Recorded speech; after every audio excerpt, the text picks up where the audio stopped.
For the last couple of days, the cinematic world has been in splits after it was announced that Spider-Man will no longer be a part of the MCU, as Sony and Disney have decided to end their Spider-Man deal. So today we are going to talk about what really went wrong and how this new arrangement is going to affect the MCU and the upcoming Spider-Man solo movies starring Tom Holland. If anything, it's kind of your fault that I'm here. What did you just say? I take that back. Back in 2015, Sony and Disney had reached a monumental deal which allowed Peter Parker to make an appearance in Captain America Civil War, and ever since, Spidey has been one of the most pivotal characters in the MCU. After all, it was for Peter that Tony decided to pursue the time travel plan, and in Spider-Man Far From Home, Peter was being pitched as the new face of the MCU.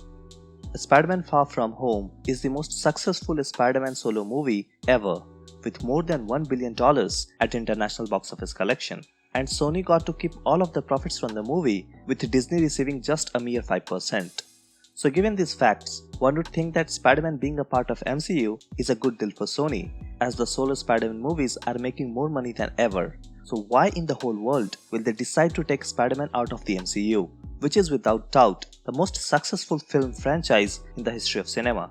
To understand what's really going on behind the curtains, let's consider these details. Back in 2015, Sony Studios was almost bankrupt. Their movies were hardly making any money, and Kevin Feige, the president of Marvel Studios, wanted Spider-Man to be a part of the MCU. So Disney offered Sony a lifeboat, which came in the form of a Spider-Man deal. Under this deal, Disney could include Spider-Man in their movies like Civil War, Infinity War, and Endgame. All these crossover movies were fully funded by Disney, and thus Disney kept all the profits. On the other hand, Sony got nothing from these crossover movies.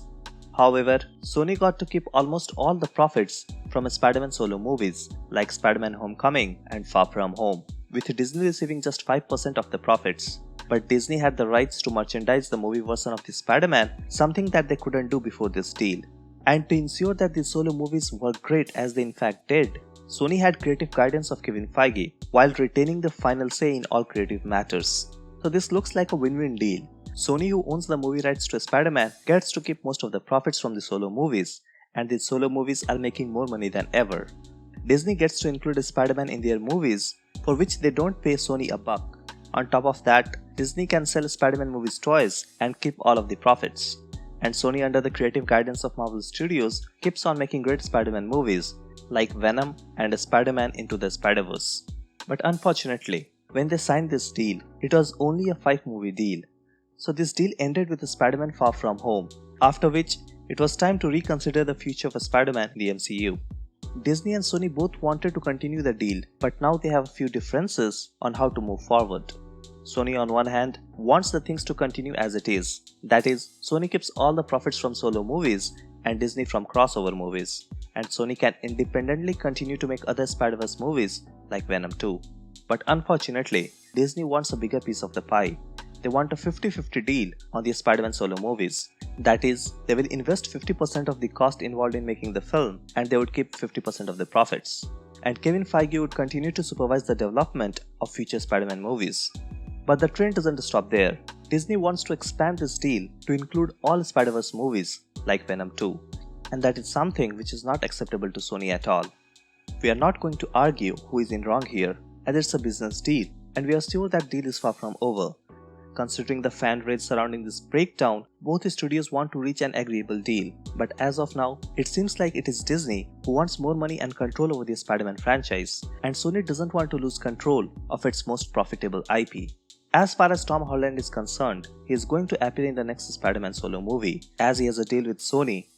He hasn't said any details on the ongoing talks between Sony and Disney, but he has assured us that whatever it turns out to be, we will see him again as Peter Parker. Kevin Feige said at D23 Expo that he didn't expect this deal to last forever, and we might have seen the last of Spider-Man in the MCU. Many experts and insiders believe that this deal is over, and we should come to terms with it. But recently there have been reports that Disney and Sony have restarted the talks on the new deal. We don't know the details yet, but let's hope that they work out a way to let Peter Parker continue being a part of the MCU. But what happens if they don't? How is MC going to handle that? And what about Spider-Man 3? How will that movie work out outside the MCU?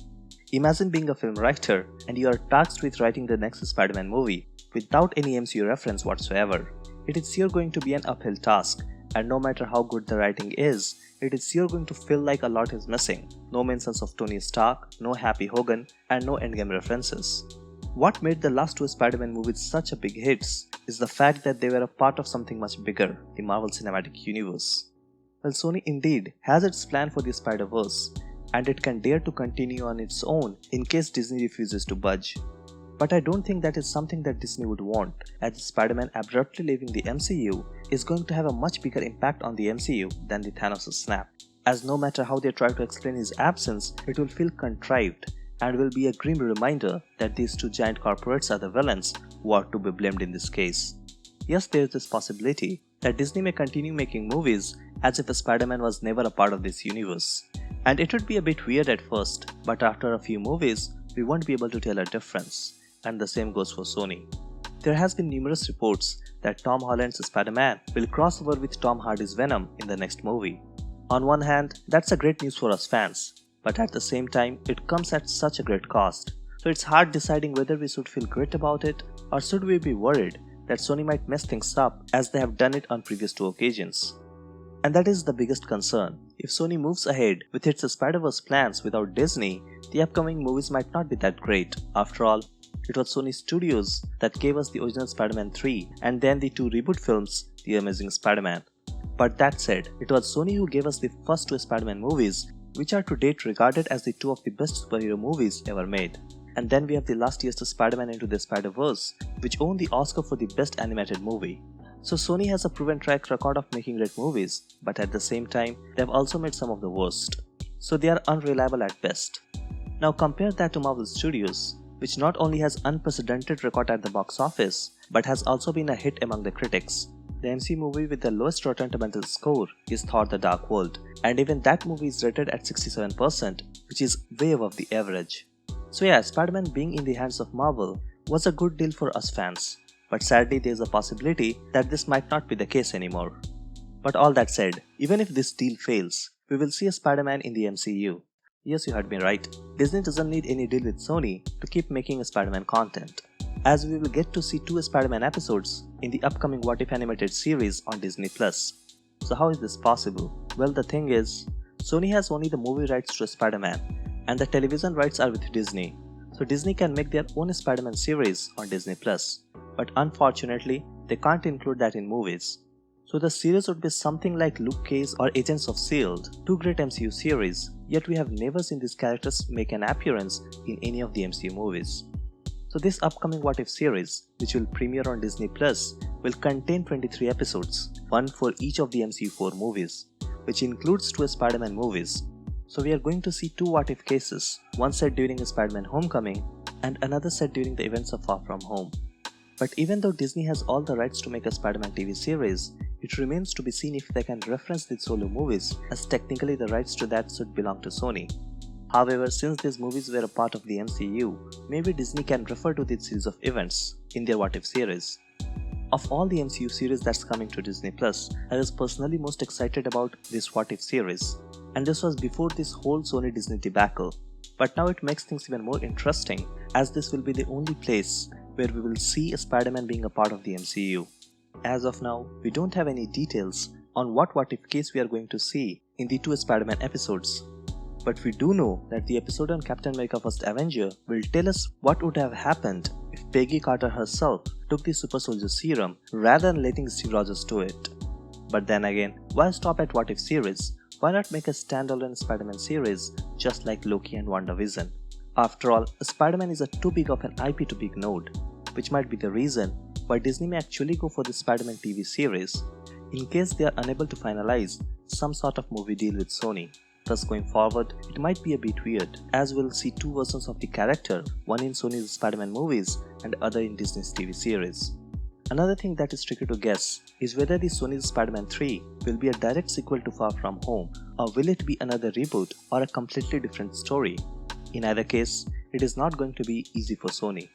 In case they don't make Spider-Man 3 as a direct sequel to Far From Home, then all the hype created by the post-credit scene of Far From Home will turn into a fan outrage, as we are expecting Spider-Man 3 to address the ramifications of that post-credit scene, which completely turned the Spider-Man world upside down. And in case they make Spider-Man 3 a sequel to Far From Home, then they will have to explain the absence of all MCU characters, including Happy Hogan, without actually referencing them. So this exclusion of Spider-Man from the MCU, it's sure going to make us feel like something important is missing. So let's hope that either Sony had some of the best Spider-Man writers to pull this off, or they finally realize that sticking with Disney is the best option that they have got. So with that, we'll bring this video to an end. Thanks for watching and let us know your thoughts in the comments. And don't forget to like and subscribe for more upcoming content.